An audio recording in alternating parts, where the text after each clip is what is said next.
Hi everyone. It's us and then a swim, I'm told. Oh, Whoa. not swimming. Wake up. All right, so we're not sure when that's going to happen to each of you, but it happened to me already, so now it's your turn.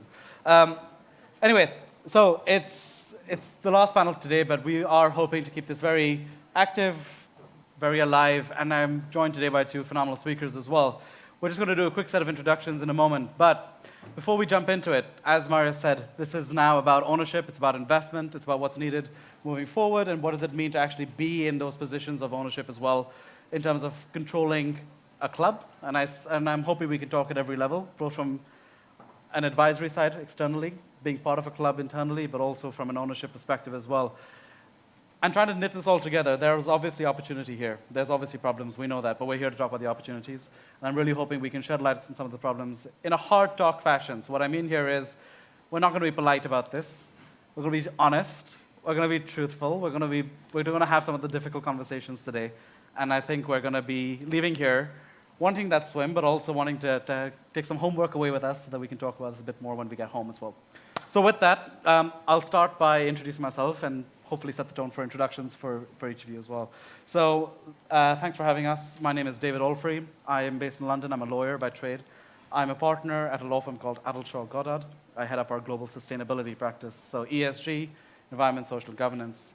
I also was one of the founding partners to the Center for Sport and Human Rights, which works globally, bringing together organizations to drive the human rights agenda within the world of sport. Primarily megasport, but also increasingly, I should say, federated and grassroots level as well. So with that, Ariane, I can hand over to you for a quick intro.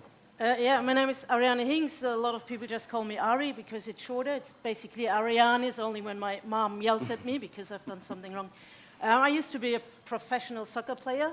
I call it professional, even though back in the days we were far away from professional, not from our mindset, but from everything involved. And after my career, I moved on being a coach, assistant coach for Wolfsburg as well, for the youth national team. And then I had the opportunity to become an investor, and we talk about that a little bit later, because Germany and investments and ownerships in football, you might think, oh, that's impossible. But anyway, me and 6 women, we took over a women's team in Berlin, Victoria Berlin, and that's why I'm wearing this shirt. And I'm going to talk about this a little bit later. Awesome. Great. I'm Ollie Finlay. I am in really my second career in sport. My first career was as initially a physio and then a performance director in football, in women's football, men's football, but then Formula One, tennis, track and field, NHL, basketball, the lot. So I came from the performance side and then moved into the business side over the last sort of 5, 6, 7 years.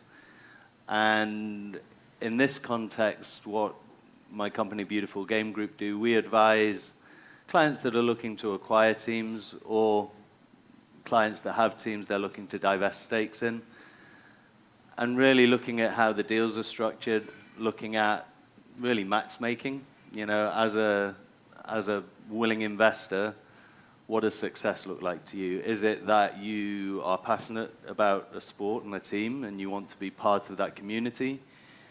Is it a vehicle that you want to leverage, you know, your existing business and use to develop your business? Is it an area that I have clients that are new to countries that want to create some sort of political influence, or start to build their business connections through owning a team. So there's lots of different motivations, and it's our job really to help find the right opportunities that are values matched and opportunity matched, and then look at the risk profile of the asset and looking really to find an asset that has potential value, opportunity for lifting the valuation. Yeah. So that's a bit about what so you've clearly set the stage now for Ari, for you to come back in now. So what was your motivation for the investment? Let's start there. Okay, I try to make it as short as possible, but actually it's a really long story. So all of us in this room have heard of Angel City FC. If you haven't, I don't know where have you been the last few years. When this was announced, there were 2 women in Berlin, and they go like, wow, what the heck is going on in America? We need this as well in Germany, and we need this in Berlin. So who do we need? How can we make this happen? How can we get a club in Berlin? And now I fast forward. So it's 6 women coming together. So one comes from the marketing business, one comes from the media business. We have 2 entrepreneurs, startups, some really big names in Germany. One comes from the corporate one, and I'm obviously the one that comes from the sporting business, being a soccer player before that. So they approached me and said, we want to set up a team in Berlin. I said, I'm in. I didn't know anything. And to be honest, when we talk about investments now in sport, I still don't really know a lot about it. But it's not up to me to know it, because I'm part of a group of great co-founders.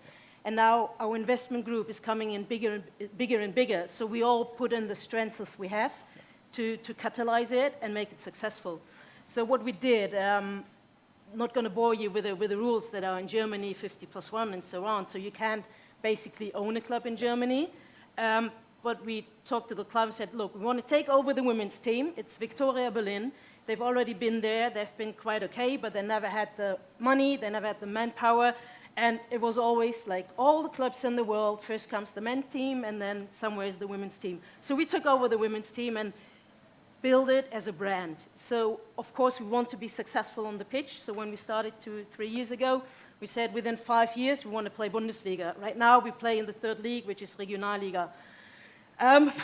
We started pretty well. Then we have Union Berlin, that is a really good a big club in Germany as well. We really invested in women's soccer, which is great, just unfortunate for us and a bad timing. So they already promoted to 2nd league, so we need some more time now. Our goal is on the sporting side. This year we have to promote. We want to become first in the league and promote into 2nd league. But that's just the sporting part of it. It's more. It's about being a game changer, lifting it high. We want to build a brand. We do a lot of marketing. We want to be seen for different things. We want to see the human being. Even though we're playing in the 3rd league, we gave the players contracts. That meaning, and we talk about being honest, we're talking about a minimum salary of 500 euros. That guarantees you to be insecure, to have health insurance on a certain amount. So if you broke your ACL and you're not under contract, you're screwed. Yeah. But so we gave these players contracts. And the sad story is, these 500 euros, there are clubs in the 1st league who don't even pay that much to their players. And we said, we're going to change it. Even though we are just 3rd league, we make it professional. These players should have a platform on the sporting side, but they should also have a platform outside. We all know there's a life after soccer. I don't know how long you're going to be playing. You need workers to go with. We have a mentorship program. There's so many things. Sorry, I'm using up all the time. So I get totally excited about it. And basically, I know much more about the sporting side and trying to promote it. But this is a little about investment. But as much as I know, it's a huge success. But it's just the beginning. And it's a very, very long way we have to go. It's a marathon. And even us, we need to think differently, like what can we do? How can we fundraise? How can we get new investments in? And that's why I'm here as well. It's a global stage. You want to be international, and we need to grow. And sorry about being long, but I have a lot to talk about. For the £500 alone. Yeah. I think that's the kind of leadership we need to see. You said a lot of things in there, and I want to pick up on some of them in just a second. The first thing, though, that you did say that I wanted to call out was, what the heck is going on in America, I think, is a common phrase that everybody has said at some point in their life. But you're absolutely correct that did trigger an entirely different set of conversations around women's football in particular. And it's been really interesting because European football has led in so many different ways. And for the first time, we saw private equity and capital driving the conversation for women's football. The other thing I wanted to highlight, and I wanted to clarify and repeat this, because it's so important for women's football when it comes to ownership. You said this very well. You said, it's great that they got promoted. It's just bad timing for us. We have to learn to celebrate both of those clubs at the same time, which is that it's not that, they should have invested in us or we should have invested more. It is fundamental that women as a sport is growing consistently. And I think when it comes to an owner's perspective, and I'd come to you in a second on this, Ollie, what does it mean to lose, but also to win while losing, or lose while winning, whichever way you look at it, as an owner? And I have views on this as well, so I'll come back in after to share some of mine. The third and last one that I did want to come back to was, what does leadership look like when you're in a position of leadership? Because I genuinely think it's a hard question to answer. it doesn't always mean we've got the best insurance premiums for our players. But something like the example of paying 500 euros in that example, you're right, it's not much. And we should all be embarrassed that that is how much League One players are still not being paid. But the fact that you have somebody saying at a lower level that we're ready to do this, and there are investors backing that concept, more importantly, for everyone who's been nervous about trying something different, there are investors ready to do that, I think is 3 fundamental points that I take away. Of course, the first one still being that America's slightly crazy sometimes. But Ollie, turning to you real quickly now. You work across as an advisor. Thank you for the introduction. Through various lenses, you see a lot of parts of the conversation. What I want to know is, how do you matchmake for purpose? Right? So I asked the question of Ari, why did you do this? So you've heard her reason. I want to almost play it back as a case study.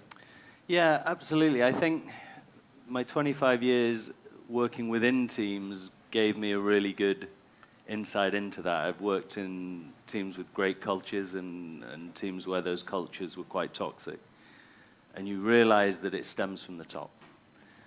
And if the vision and the mission and the values and the behaviors aren't aligned and driven and demonstrated from ownership, you can start to have problems further down. And so for me, when I'm speaking to a client who's wanting to acquire a club, it's very important for me to get to know them as a human being, get to know what's important for them, and then start to find, okay, most teams in the world are available, you know, but it's finding one where the community, the established culture that's in that organization, or maybe not, but needing in that culture, that has to fit with the person you're bringing in, because otherwise, and there are a lot of brokers out there that will broker a deal, but not consider the values, not consider the fit of the person, and walk away, and in 3 years, they're already selling the team, and it's been a bit of a disaster, and that, for me, is not how I want to operate, because there's no longevity, there's no sustainability in that. So I think,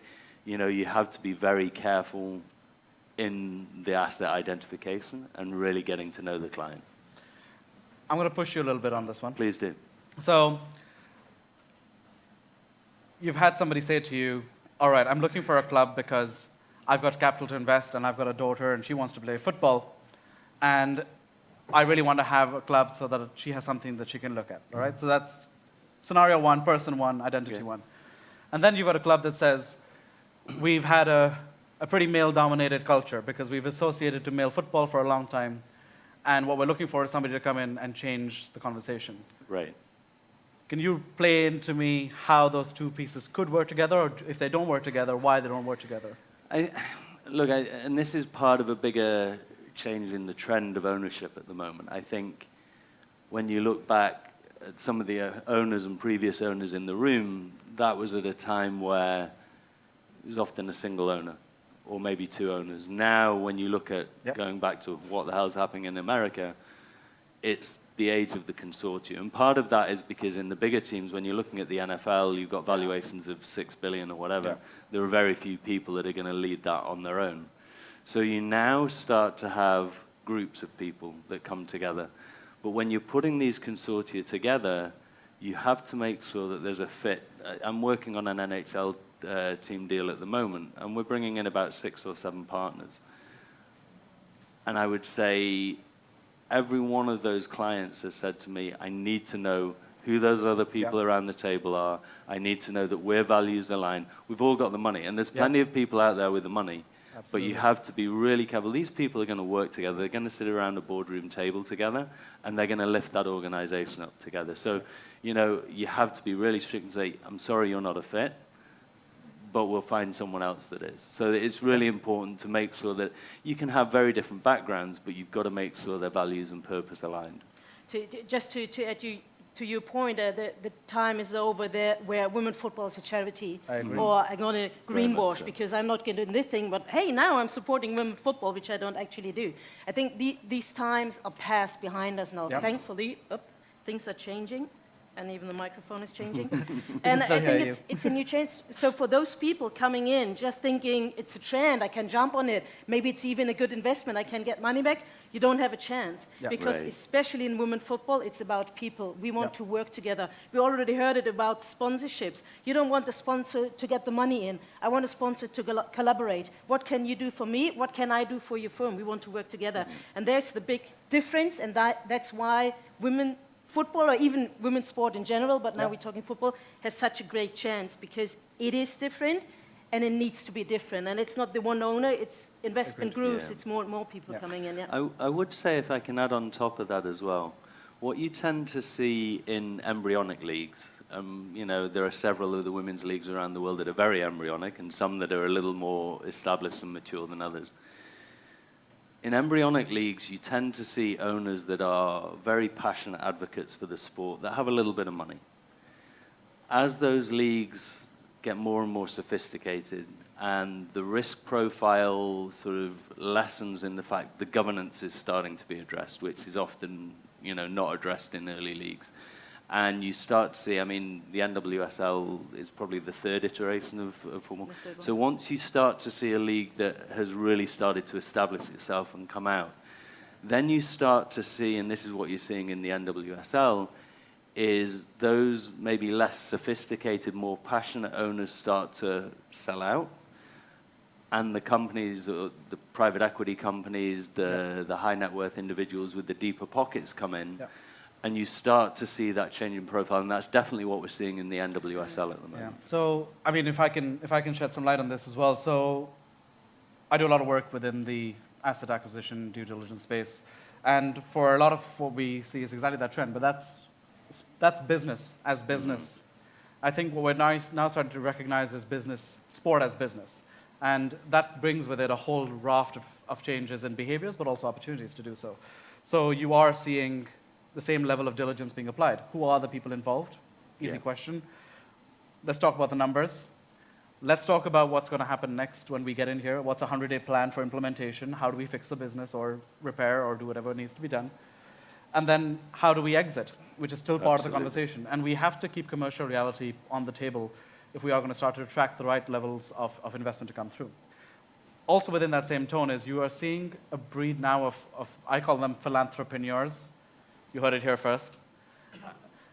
Because that's exactly what they're doing. They're taking a risk, but hopefully if it makes money, then they are an entrepreneur. But if it didn't, they're a philanthropist. And Right. let's go with that. But they're treating it very much like they would any other investment. And I think that that's exactly the mentality we need to start getting into. And why women's football? Because of quite a number of reasons. It's actually not required that women football just adopt what the men did. We have a blank slate. We can copy from others, or we can start from scratch, or we can build what needs to be built. I love the collaboration in this room. Not just this room, in this entire industry, across women's sport. You're absolutely right. I fully agree with you. People come in here going, I want to be part of women's sport. Not, how do we make sure Pepsi isn't here, but Coke is? And no offense to Pepsi or Coke. I'm looking straight at the camera and saying this. This is just an example. But I need to put my disclaimers as a lawyer. There we are. And thirdly, I would say is that we are, and this is now where I turn back to both of you again. We're seeing investment coming in. You talked about a 3-year exit cycle. We're still thinking very heavily on exits. Are we entering an age where ownership is actually a matter of pride? So what I'm talking about is a sports club going to be a trophy asset, or is it still going to be seen as an investment? I don't put this as a good or a bad. I put this as a possibility of how we see capital moving now, and whether there's something to be leveraged from a longer-term investment versus a short-term investment, whether there's something to be leveraged from an individual versus an institutional. And I think there's positives to all of it, but I would just like to hear from both of you. Ari, can I start with you first? Absolutely. That's really my topic where I'm home at. I can talk a lot about it. So just what comes in my mind is there are so many variations. When we talk about America, we talk about big money ownerships and so on. When we talk about Europe, it's so different. Even when we talk England compared to Germany, right? So you have different models that are there. Is it a nice thing to have? I still think so. I still think there are people out there, oh, I would love to have a women's team just because it's chic right now, which is okay, because if you want to have it, you still really have to be invested. You can't just come in and have it. So that's kind of working. But you also have these small investors, the groups coming in. You have those who believe in, maybe in 5, 10 years, I'm going to make big money out of it. And I think it's more and more people coming in. But those who first started, they didn't see it as much as a business model. They were like, there was passion and so on, and said, maybe I get out with a plus minus nil. Yeah. But more and more people coming in. And same for me, when I first started, I was like, I even put some of my own money in, because as most players, you're here as well, we are there, we want to give back to the game. Yeah. Even though we not made the biggest money, but we want to get back. And more players, Alex Morgan has a foundation, and you could name so many. But during the course of it and getting to learn more about business, what is a startup, what does it mean, how can we create revenue, I realized, oh, wait, maybe in 5, 10 years I can actually get money back. Yeah. And that's me, who had no clue about it. So there is a big chance to do so and make it a business. But since this is women's soccer, you said it, we don't want to copy men's football. It's a different product, and they've done a lot of mistakes. We shouldn't make the same mistake. It's a different kind.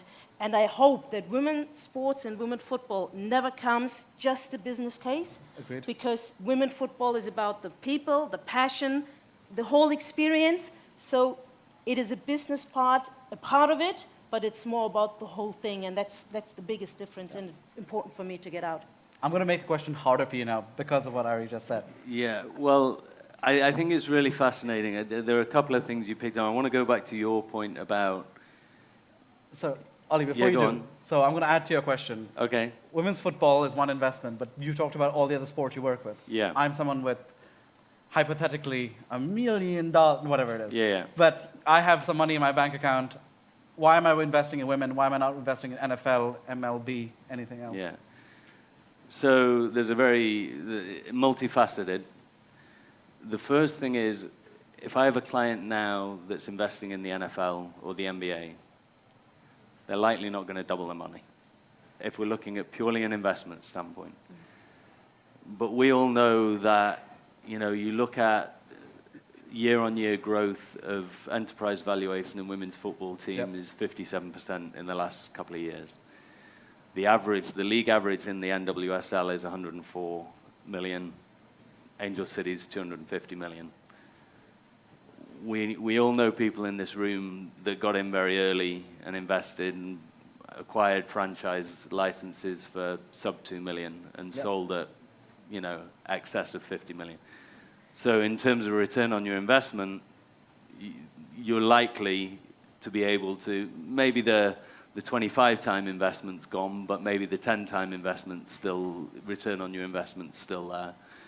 I would say, Ari, unfortunately, the moment private equity companies get involved, it's a business. And, you look at the NWSL Absolutely, and now. it's going to be a business, but it can't just be just a business. I agree. That's And I what think, I'm talking about. And I think the good thing about, if you look at the NWSL ownership structures now, you have often entrepreneurs or finance people at the top.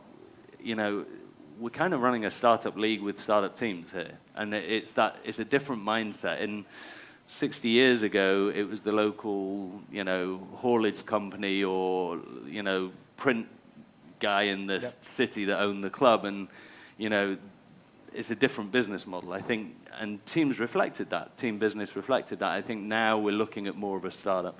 But also when you look at the ownership groups in the NWSL, every single one of them has either an NBA, an NFL, or NWSL player on there. Pretty much every single one of them has a music artist on there. Pretty much every single one of them has an actor on there. And so we're seeing these people that want to invest in something that they can give back to, that they can connect to their fans through. They can maybe leverage their brand to help get a return on their investment from the team. And there is a passion for the sport.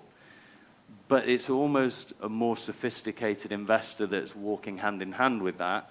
They're taking a quieter, more sort of back seat in the profile and letting the actors and the musicians and the athletes take the front headline, but they're not necessarily running the business. The PE or the finance guys are running the business. Yeah.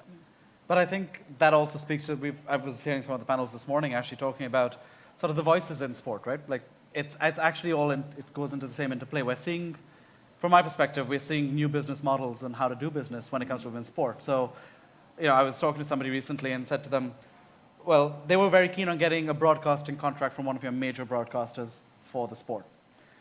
But if you look at e-gaming, Twitch is a good example of a platform of e-gaming.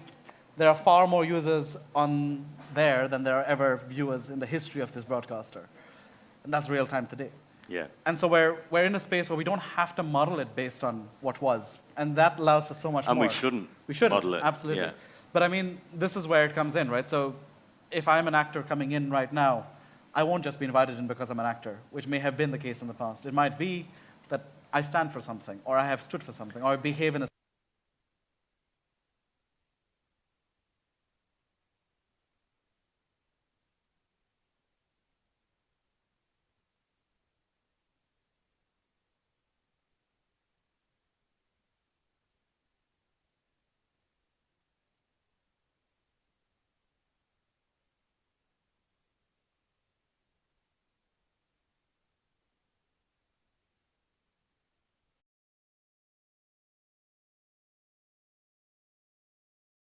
fit into facilitate to accommodate some of those challenges.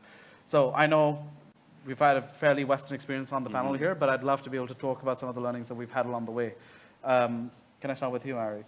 Yeah.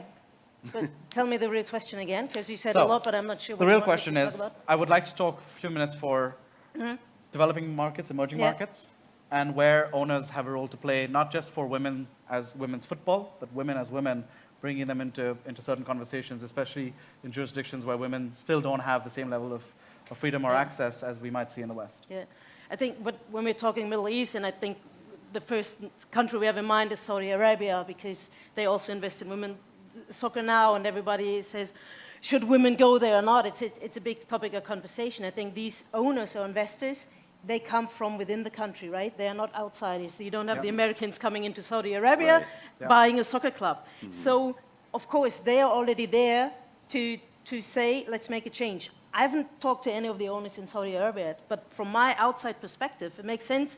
They want to transform the country and open up to the wide. So how are you going to transform it? You can't have your old rights against half of the population. You can't be against women anymore. So you have to open up. And they learned it. And now they're bringing them in. In what speed? That's not even a sprint compared to a marathon anymore. That's I don't know, that's the bullet train, right? Yeah. Is it good or bad? It's different. And we only know in the future if it's good or bad, but it's change. And I think change is always important. Agreed. And I think it's a chance. And especially talking women football in Saudi Arabia, through football and soccer, we know the intention that Saudi Arabia has to even support women's soccer, but we can create change. And that's so often, especially in women's soccer, just due to the fact playing it, we change so much. We heard about projects in Mexico, what's changing over there. We can generate money, and due to that, we change a whole society. It's really black and white talking, I know. It's really colorful what I'm painting, but I think it's an awesome chance, and we all know that if we go into war and we have a football pitch and we have all these enemies on the pitch and we just throw a soccer ball in, what's going to happen? They're all just going to enjoy a good game, and that's why football and women's soccer has the power and chance to change, and even in the Middle East, I think if you look through history, sport has always provided a platform for change. When you look at rugby in South Africa and the abolishment of apartheid, rugby played a critical role in rebuilding that country. And I think, you go back to the actors, and they're using NWSL teams as a platform for their social message. And I think you look at Saudi Arabia and Asia, it's providing a platform for change. Yes, we have to be careful. There's a fine line there with sport washing, and there are rightly questions going to be asked. But it is a platform that the right people and the right owners taking the right responsibility and being accountable can really change the whole face of a country. It takes time, as you said. On the one hand, the investment's in there and it's faster than a sprint, but the pace of change is still going to be slow. It's still got to be patient. There's still going to be an evolution. Yeah, I mean, I come from Pakistan originally, and I can speak for there. sport is probably the one social unifier across the entire country. It's not politics, not everything else. It comes down to sport. And it's because it's so easy for a child or an adult as well to just find a ball, any size, shape, doesn't really matter, and kick it, throw it, do whatever they want with it. And I think that's such a powerful tool. The way I said this over lunch today, actually, I was speaking to somebody, and I said, for me, as a sustainability specialist, someone who starts from the point of social good and human rights, for me, the reason why sport is so important is because it is always doing social good, 24/7, 365 for somebody out there. And we just got to try and unlock what that means. And I think we're now, when I look at the people gathered today over here, and I look at the room, the caliber of individuals here, the passion that they bring to this space, I think this is the time for us to be collaborative with them to help them figure out exactly how they can each add or contribute to catalyze this conversation further. My experience in Pakistan has also been that when we look at women over there, if you gave them a chance to play, and I'm saying play in the widest possible terms, right? It could be a sandpit. Just give them a chance to play.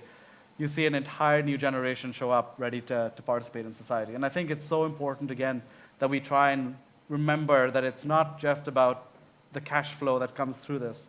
As much as I agree with you, when private equity gets involved, it is a business. And if it's not a business, it's not going to attract much attention. But it has such a powerful role to play at a personal level for so many people around the world that it's one thing that I think, even as investors and as owners, we need to be much more aware of, and we need to be much more alive to. And I hope with that and through that, look, private equity is always going to be about money. Yeah. But if we can tap into that money and help the private equity funds, talk about their ESG personal goals and talk about their sort of drive for social change, it can benefit them as well. Yeah. It's not easy because private equity people have a certain sort of approach to the world, right? But at the same time, there is the possibility for change. And I think I look around this room and the individual projects that people have been involved with and the number of lives that's impacted, you can't lose track of that. Yeah. You can't lose track of the platform that Glasgow City and the impact that's made to so many girls in that city. You can't lose track of, what Lewis are doing and the impact that's had on the community. So, sport is a platform, and the right owners with that the voice that platform brings can make incredible change. Love it. So for all my private equity clients out there, you heard it here first, not from me. You need to be talking about ESG. So we've got about 5 minutes left. And I started by saying we're going to give everyone some homework to do. We are the last panel today, so we have the right to give you homework to do. I don't see any notepads. This is so depressing. Come on. There's one there. We got one here. There needs to be a record somewhere of this. I'm going to give you the floor, Ari, first. What is the one thing that you'd be asking everyone in this room to try and think about to do? We're going to be meeting here in a year's time. We're going to be having the same conversation. Hopefully not, by the way. We'll have an elevation of this conversation next year. From our perspectives, I just want to take the moment to share with people what we think might be a helpful focus point for the next year so that people have something to think about, to take away with them.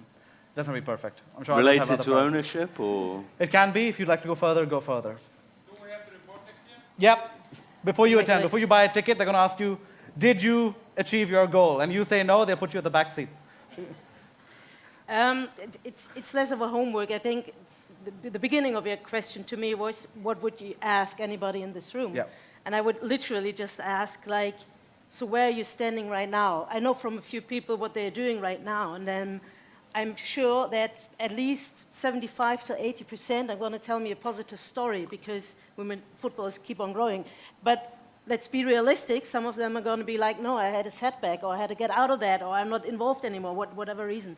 I think the reason why everybody in this room is here is to push forward, to reach something. But we also all know it's not always like this. We're going to have setbacks. So maybe some are reporting, no, this was the worst year ever. But guess what? I'm still showing up. I'm still getting the passion in. I still got the energy, because we still got energy, right, even at the end of the day. And just keep on moving forward. And I think what is also important, we have a lot of like-minded people in this room, a lot of starters and really showing the passion. But we need those with the money, with the power to really change them, to get them in this conversation as well, because as much as I would love to talk to all of you, but if we just stay in this small bubble, we're not going to change. We need other people. We need the big people with a support system. So this is what I'm hoping that we can talk about next year. Thank you. I'm going to build on what you've said there then. So to bring other people in to support the community that's already existing, my challenge to you for your homework is to really get clarity on your message.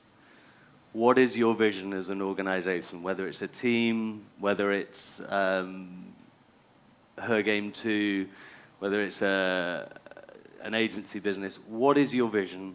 What is your mission, i.e., what are the key things that will underpin that vision? What are your objectives? How do you know that you're making the steps in the right direction? What are your values? What do you stand for? And by being able to communicate that in a really concise, clear manner, you will then be able to reach out to people outside the community, bring them in so that they provide the services and skills and resources that we desperately need to grow the game further. If that message isn't clear, then it's very difficult for people to rally behind what you're asking. Thank you. I agree with both of those. What's yours? Mine will What's be, your homework? yeah, buy our tickets for next year. Show up here, block it in your calendar. No. Mine would be, I think for me, what I would say is I'll put it in the positive. I'd like everyone to start thinking a little bit beyond just your own territories. I'd like you to think about ways that anything you've learned, anything you've done that can catalyze this conversation in a market or for people who don't have the same opportunities as we might have sitting here today. Anything that's scalable, replicable, bring it out. Please share it with everybody. This is a space for collaboration, and I'd like to be able to take to those people, and not just me personally, I'm hoping everyone would like to take to those communities and to those regions and those parts of the world opportunities for scalability. I just think we're so intelligent in this room with what we've learned, what we've experienced, and many who are starting out are going to have to go through those same pitfalls, and if we can help them avoid it, that helps everyone over here. So that'd be my one plea to everyone else. Can I tell us a little story, quick story on the back of that if I've Only got half because a minute? Ed's walked out the door, so he can't say anything Yeah. now, so go for it. So I was doing some due diligence for a client. We were looking to buy a team in a different league. And so I was calling all the owners and the execs in the teams in the league. And the reason I advised that client to acquire a team in that league was because conversation after conversation after conversation, the execs and the owners in that group were saying, we work together from Monday to Saturday and we compete against each other on the field on a Sunday. And I think that builds on exactly what you're saying. A rising tide lifts all boats. Yep. And if we work together, we can be really powerful. But we still need to win. And so you can win on Saturday or Sunday, but let's work together to sort of win as a community the rest of the week. Thank you. So with that, I've been David, you've got Ari, you've got Ollie. Thank you very much. Thank you. Thank you.